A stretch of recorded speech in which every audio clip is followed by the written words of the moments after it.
어머니, 이제 요양원 가셔야 해요. 나는 손에 들고 있던 국자를 놓쳤다. 바닥에 떨어진 국자에서 된장국이 사방으로 튀었다. 며느리 유지는 팔짱을 낀 채 나를 내려다보고 있었다. 마치 골칫거리를 처리하듯 차갑게 식은 눈빛이었다. 아들 준석은 고개를 돌린 채 거실 소파에 앉아 있었다. 33년간 초등학교 교단에 서며 수백 명의 아이들을 가르쳤던 나. 71의 나이에 친아들 집에서 쓰레기 취급을 받고 있었다. 매달 100만 원씩 생활비를 내고 청소와 빨래, 식사 준비까지 도맡아 하면서도 나는 이 집에서 투명인간이었다. 며느리는 계속 말을 이었다. 요양원 상담 예약했다고 다음 주 목요일에 같이 가자고 거부하면 강제로라도 보낼 거라고. 나는 떨리는 손으로 바닥에 엎질러진 국을 닦으며 생각했다. 정말 이대로 끝나는 건가? 하지만 그때 나는 몰랐다. 30년 전 내가 몰래 사두었던 그 땅이 내 인생을 완전히 뒤바꿔 놓을 거라는 것을. 어머니, 이제 요양원 가셔야 해요. 나는 김경숙, 올해 71다. 아침 5시 반에 일어나 온 가족 아침을 준비한다.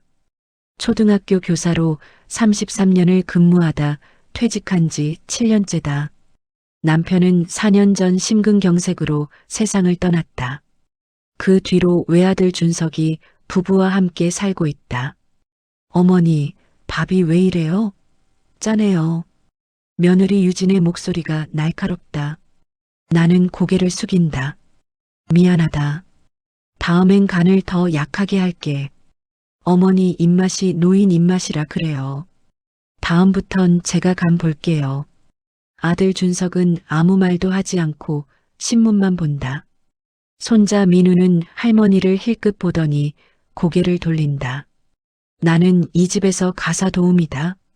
월 100만 원짜리 국민연금을 생활비로 내고 청소 빨래 설거지를 도맡아 하지만 감사 인사는 들어본 적 없다. 설거지를 하는데 며느리와 아들이 속삭이는 소리가 들린다. 요양시설 알아봤어?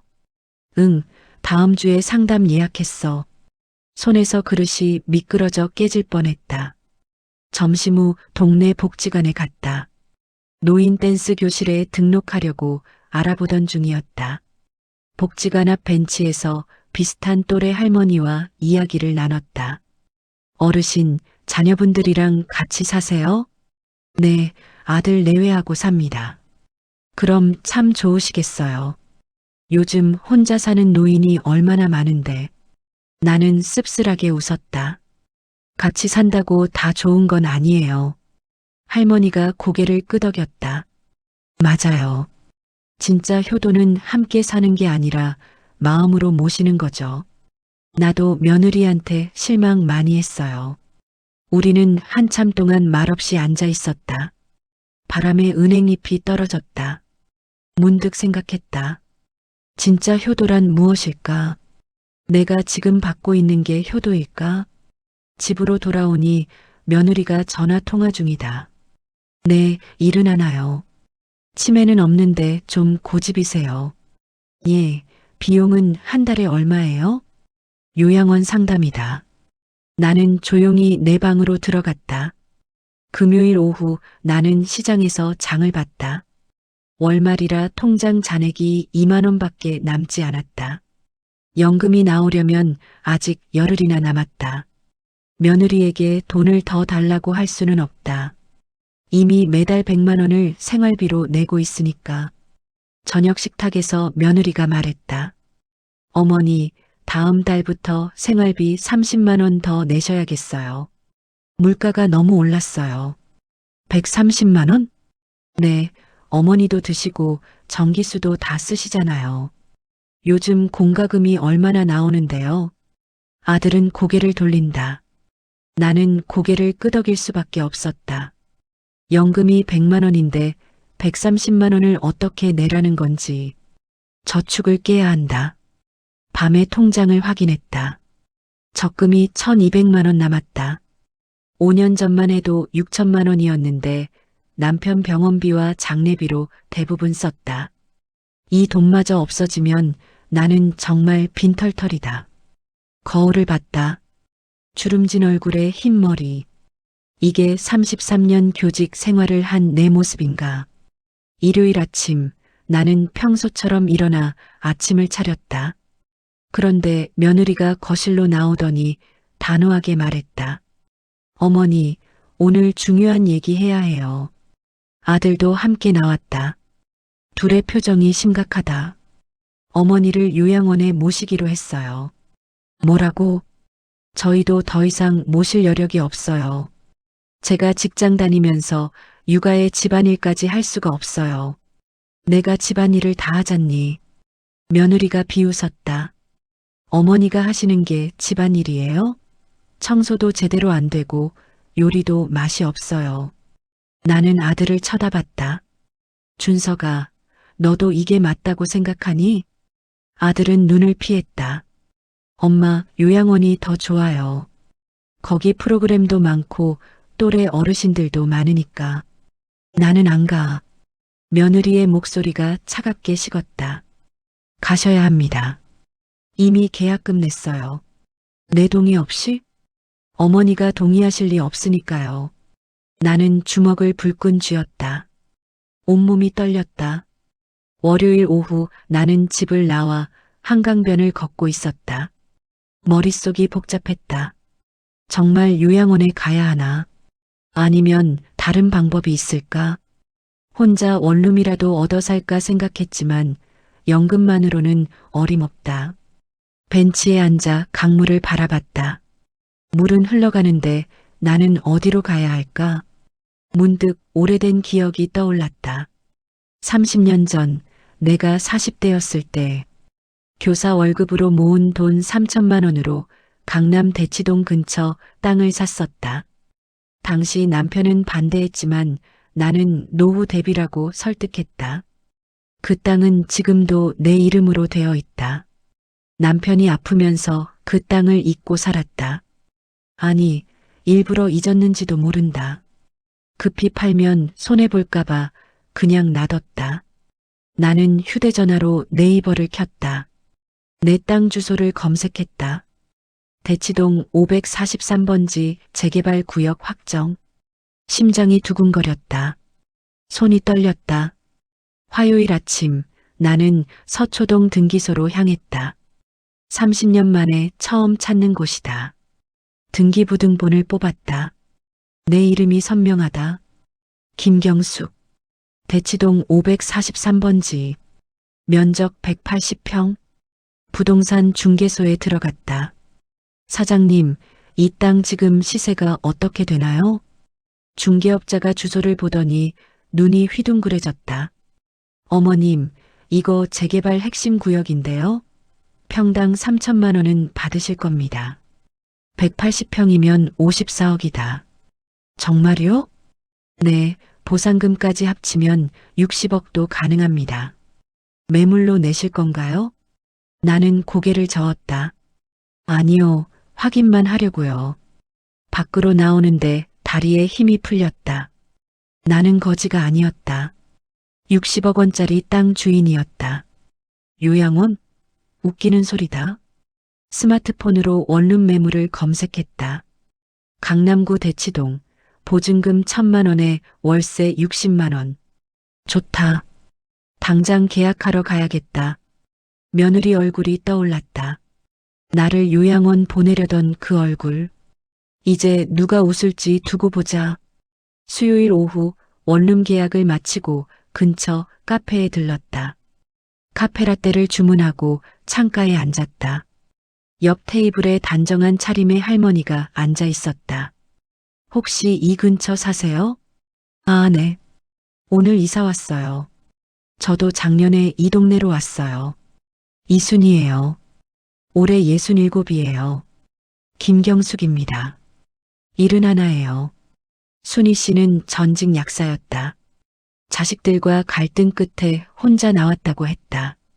자식들이 뭐 어릴 땐 엄마 하더니 크면 짐으로 보더라고요. 나는 고개를 끄덕였다. 저도 며느리가 요양원 보내려고 했어요. 요양원? 어머님 이렇게 건강하신데요? 그게 중요한 게 아니죠. 귀찮은 거예요. 순희 씨가 명함을 건넸다. 저 아직도 약국 자문이래요. 건강 상담 필요하시면 언제든 연락하세요. 이 나이에 친구 만나기 쉽지 않은데 좋은 인연이에요. 명함을 받으며 생각했다. 세상에 좋은 사람도 있구나. 목요일부터 새 생활이 시작됐다. 아침에 일어나 먹고 싶은 걸 해 먹었다. 된장찌개든 미역국이든 내 마음대로다. 누가 짜다 싱겁다 하지 않는다. 점심엔 백화점 식당가에서 돈가스를 먹었다. 저녁엔 순희 씨와 일식집에 갔다. 생선구이 정식에 정종 한 병. 계산할 때 지갑을 여는데 기분이 좋았다. 내 돈으로 내가 먹고 싶은 걸 먹는다. 이게 자유구나. 금요일엔 요가 학원에 등록했다. 월 회원권 9만 원. 33년간 아이들 가르쳤지만 정작 내 몸은 돌보지 못했다. 이제 달라질 것이다. 토요일 오후 휴대전화가 울렸다. 아들이다. 엄마, 어디 계세요? 집에 안 계시네요. 나 독립했어. 네. 무슨 말씀이세요? 나 이제 너희 집에 안 살아. 원룸 얻어서 혼자 산다. 엄마, 돈이 어디 있다고. 나는 전화를 끊었다. 설명할 필요 없다. 일요일 오후 아들과 며느리가 내 원룸으로 찾아왔다. 초인종을 연신 눌러댄다. 어머니, 문 열어주세요. 문을 열자 며느리 유진이 안으로 들어섰다. 방안을 둘러보더니 표정이 굳었다. 어머니, 여기 월세 얼마예요? 60만 원. 60만 원? 그 돈 어디서 났어요? 저희한테 생활비도 제대로 못 내시면서. 아들 준석이 끼어들었다. 엄마, 혹시 적금 다 깨신 거예요? 내 돈 내가 어떻게 쓰든 상관없잖니. 며느리 얼굴이 붉어졌다. 상관없긴요. 나중에 어머니 병원비는 누가 내요? 저희가 내야죠. 걱정 마라. 내일은 내가 알아서 한다. 며느리가 비웃었다. 알아서 하시긴요. 몇 년 못 가서 다시 손 벌리실 텐데. 둘은 투덜거리며 나갔다. 문을 닫고 한숨을 쉬었다. 이게 끝이 아닐 것 같다.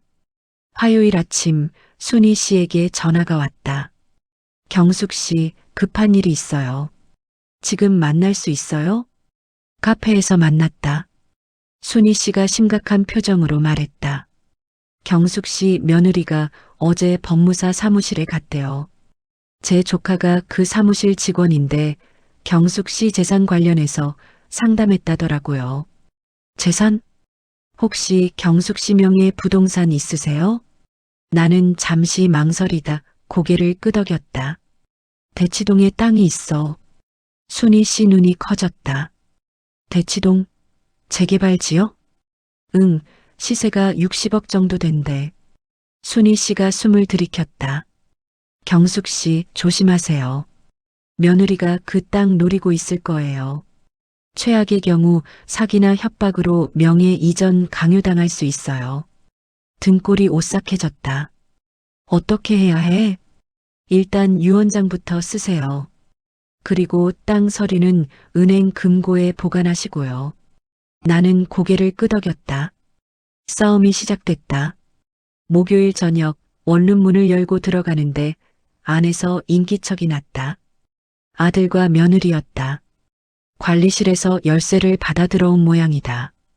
어머니, 이제 솔직하게 말씀하세요. 며느리가 서류를 흔들었다. 등기부등본이었다. 내 땅이. 이게 뭐예요? 대치동에 60억짜리 땅이 있으시면서 왜 숨기셨어요? 그건 내 재산이야. 너희가 알 필요 없어. 아들이 다가왔다. 엄마, 저는 엄마 친아들이에요. 알 권리 있죠. 이 땅 언제 사셨어요? 30년 전이다. 며느리가 계산기를 두드렸다. 60억이면 상속세가 20억이에요. 어머니, 지금 저희한테 증여하세요. 세금 절약돼요. 싫어. 왜요? 어차피 어머니 돌아가시면 준석이 거예요. 지금 주시면 세금 줄일 수 있잖아요. 나는 고개를 저었다. 내가 살아있는 동안 내 거야. 너희한테 줄 생각 없어. 며느리 얼굴이 일그러졌다. 저희가 어머니 몇 년이나 모셨는데요. 이렇게 배은망덕하게 나오세요? 모셨다고? 요양원 보내려고 했잖아. 말싸움 끝에 둘은 나갔다. 하지만 며느리 마지막 말이 귓가에 맴돌았다. 법적으로 대응하겠습니다. 금요일 밤 잠이 오지 않았다. 천장만 바라봤다. 며느리가 법적 대응을 한다는 게 무슨 뜻일까? 혹시 내가 치매라고 주장하며 성년후견인 신청하는 건 아닐까?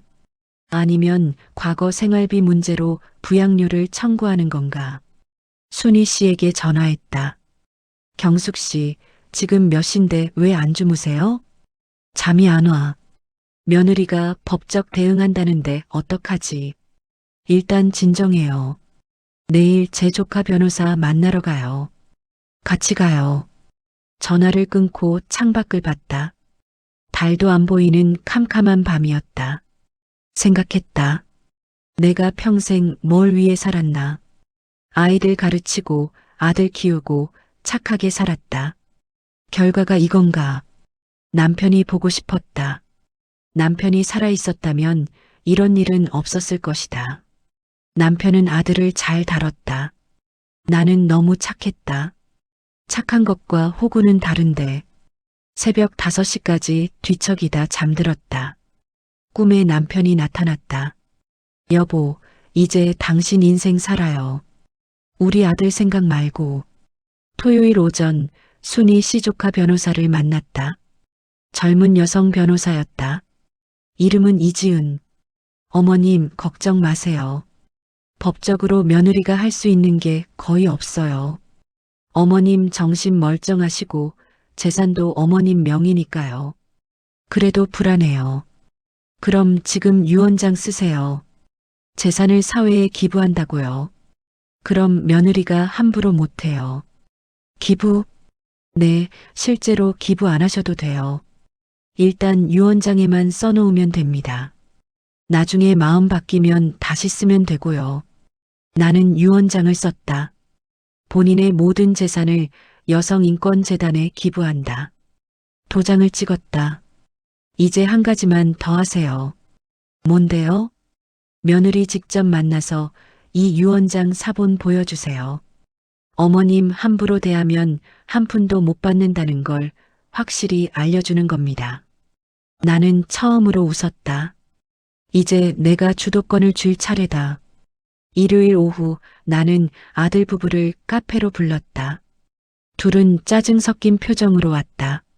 어머니, 무슨 일이세요? 나는 유언장 사본을 테이블에 놓았다. 이것 좀 봐라.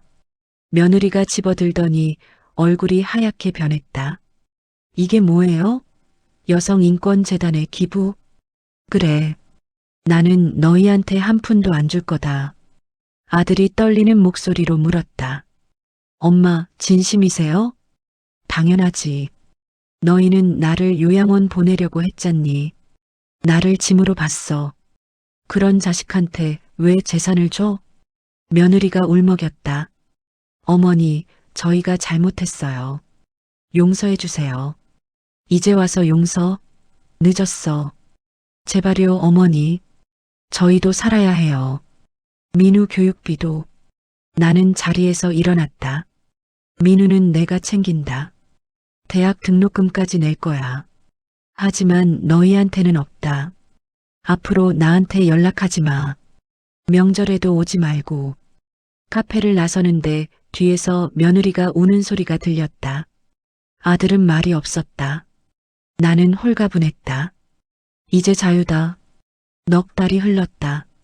나는 대치동 원룸을 정리하고 강남 한복판 새 아파트로 이사했다. 전세 4억 원짜리 3룸. 순희 씨가 같은 층에 산다. 우리는 매일 아침 요가하고 오후엔 문화센터 가고 저녁엔 맛집 탐방한다. 땅은 아직 안 팔았다. 재개발 완료되면 80억까지 오른다는 게 변호사 조언이다. 급할 것 없다. 나는 72이지만 건강하다. 20년은 더 살 수 있다. 손자 민우가 가끔 찾아온다. 부모 몰래 용돈 주고 밥 사준다. 민우가 말했다. 할머니, 아빠가 요즘 많이 후회한대요. 그래. 네, 명절 때 할머니 안 오셔서 엄마랑 싸웠대요. 나는 고개를 끄덕였다. 하지만 돌아갈 생각은 없다. 오늘 오후 순이 씨와 북한산에 올랐다. 정상에서 서울을 내려다봤다. 도시가 봄 햇살에 반짝인다. 숨을 깊이 들이마셨다. 경숙 씨, 기분 어때요? 좋아. 정말 좋아. 이제 진짜 경숙 씨 인생이 시작된 거예요. 나는 웃었다. 72, 늦지 않았다. 이제부터가 진짜 내 인생이다. 누구 눈치도 안 보고 하고 싶은 거 하며 사는 인생. 김경숙의 인생은 지금부터 시작이다. 지금까지 며느리에게 구박받던 시어머니의 반전 인생을 시청해 주셔서 감사합니다.